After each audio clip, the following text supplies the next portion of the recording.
All right, so for our second practice problem, we have 3 6400ths times 2500ths. Now, we do have decimals, and this is multiplication. So the important thing to remember when you're multiplying with two decimals, forget the decimal points while you're doing the multiplication. We're gonna multiply these like they were regular whole digit numbers, just like regular old integers, and then when we're done, we're gonna deal with the decimal points.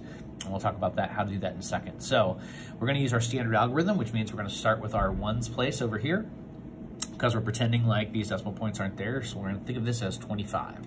So we're just gonna deal with the 5 first. So 5 times 4 is 20. Carry our 2 over. 5 times 6 is 30, plus 2 will give me 32. Carry my 3. And 5 plus 3 is 15, plus 3 more will give me 18. All right, now we are done with this 5-digit. If you'd like to, you can go ahead and mark it out. I sometimes like to do that. If I'm working with a whiteboard, I get rid of my little numbers up the top, where you can mark those out too, if you're dealing on paper like you should be right now. All right, so now that we're done with this 5, we're gonna move on to the next digit, which is a 2.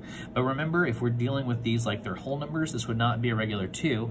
It would be the number 20 and 25. That means 2 10s. So to deal with it like a regular old 2, the powers of 10 trick is we're going to add a 0 to this answer down here. Now I can deal with this like it's a regular 2. So 2 times 4 would be 8. Case in point, if we were thinking of this as the 20 it should be, 2 times 4 would actually be 80.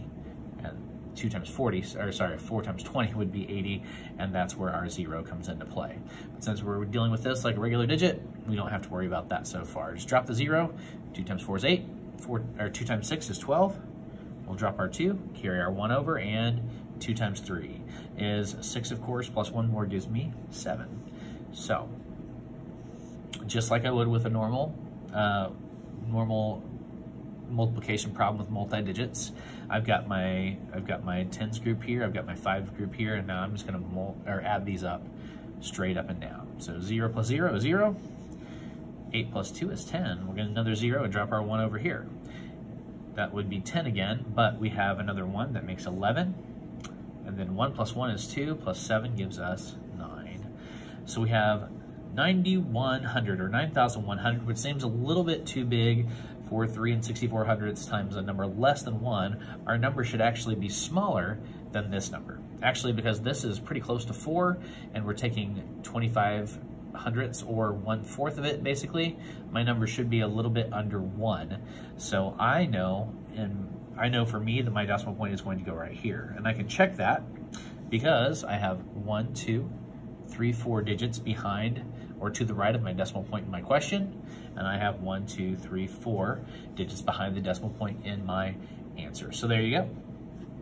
That is multiplication with decimals. Just remember, as you're working through your problems on your quiz, anytime you see multiplication in decimal points, you're gonna forget like they even exist while you're multiplying throughout. Just use your standard algorithm, and then when you are done, add the number of digits to the right of your decimal point in your question. So again, that was 4 in this case, to your answer. So I'll move my decimal point 1, 2, 3, 4 spots over. There you go. If you need to throw that 0 there to make you happy, you can do that as well. All right, we're gonna move on with a little bit of division now. It's a little bit more difficult, so try the next one.